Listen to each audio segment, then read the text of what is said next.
আমার যে বক্তব্যটা সেটি হচ্ছে গতকালের বক্তব্যে আমি কোনো ট্যাক্স ফ্রি গাড়ি চাইনি এবং ট্যাক্স ফ্রি যে প্লট এবং গাড়ির যে বিষয়টি রয়েছে সেটি অলরেডি এই সংসদের পুরো হাউস ঐক্যবদ্ধভাবে সিদ্ধান্ত নিয়েছে, তারা এটি নেবে না এবং এই ত্রয়োদশ জাতীয় সংসদের প্রত্যেকটি এমপি সেটির জন্য একটি অনন্য নজির স্থাপন করেছে। এটি মিডিয়াতে বিভ্রান্তি সৃষ্টি করেছে, সেটির জন্য এখানে পুনরাবৃত্তি করেছি সকল এমপিদের পক্ষ থেকে যে আমরা ট্যাক্স ফ্রি গাড়ি বা প্লটের সুবিধা না, অন্যান্য যে সরকারি সুবিধা আছে সেটির মতো করে যতদিন এমপি থাকবে ঠিক ততদিন এমপি শেষ, তারপরে হচ্ছে গাড়িটি আবার সরকার ফিরিয়ে নিবে। সেটির জন্য হচ্ছে আজকে এখানে দাঁড়ানো মাননীয় স্পিকার। আমাদের এই সংসদ সদস্যদেরকে কিন্তু ইতিমধ্যে 70,000 টাকা কিন্তু গাড়ি মেনটেনেন্স করার জন্য দেওয়া হয়। ত্রয়োদশ জাতীয় সংসদ গঠিত হওয়ার পর সরকারি দল এবং বিরোধী দল প্রত্যেকেই একটা কমিটমেন্ট দিয়েছে, বহুদিনের প্রচলিত যে ট্যাক্স ফ্রি গাড়ি এবং প্লট আমরা নিব না, এই বিষয়ে আমরা সিদ্ধান্ত নিয়েছি এবং গতকাল এই বিষয়টিকে সমর্থন জানানো পূর্বক আমি এই সংসদে একটা বক্তব্য প্রদান করি, যেটি আজকে বিভিন্ন মিডিয়াতে এটা একটা বিভ্রান্তি ছড়ানো হয়েছে। আমি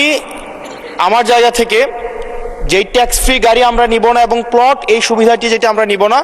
এই সিদ্ধান্ত সমর্থনপূর্বক আমি জানিয়েছি জেলা পরিষদের চেয়ারম্যান, উপজেলা পরিষদের চেয়ারম্যান, পৌর মেয়র, ডিসি, ইউনো, এসিল্যান্ড সহ অন্যান্য সরকারি অফিসার সরকারি কার্য পরিচালনা করার জন্য যেভাবে সরকারি একটি গাড়ি পেয়ে থাকে ঠিক একই প্রক্রিয়ায় আমাদের যারা সংসদ সদস্য আছে তাদেরকে ঠিক একই প্রক্রিয়া একটি গাড়ি ব্যবহার করা দেয়া যায় কিনা সেটি আমি এই সংসদে আমি জানিয়েছিলাম। সরকারি মালিকানাধীন একটি গাড়ি যতদিন পর্যন্ত এমপি থাকবেন ঠিক ততদিন ব্যবহার করবেন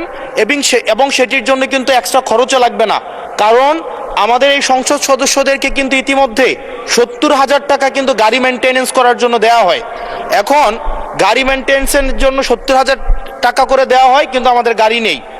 এখন আমার যে বক্তব্যটা সেটি হচ্ছে গতকালের বক্তব্যে আমি কোনো ট্যাক্স ফ্রি গাড়ি চাইনি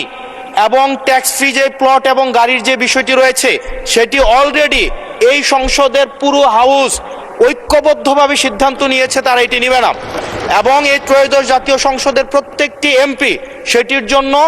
একটি অনন্য নজির স্থাপন করেছে। এটি মিডিয়াতে বিভ্রান্তি সৃষ্টি করেছে, সেটির জন্য এখানে পুনরাবৃত্তি করেছি সকল এমপিদের পক্ষ থেকে যে আমরা ট্যাক্স ফ্রি গাড়ি বা প্লটের সুবিধা না, অন্যান্য যে সরকারি সুবিধা আছে সেটির মতো করে যতদিন এমপি থাকবে ঠিক ততদিন এমপি শেষ, তারপরে হচ্ছে গাড়িটি আবার সরকার ফিরিয়ে নিবে। সেটির জন্য হচ্ছে আজকে এখানে দাঁড়ানো মাননীয় স্পিকার।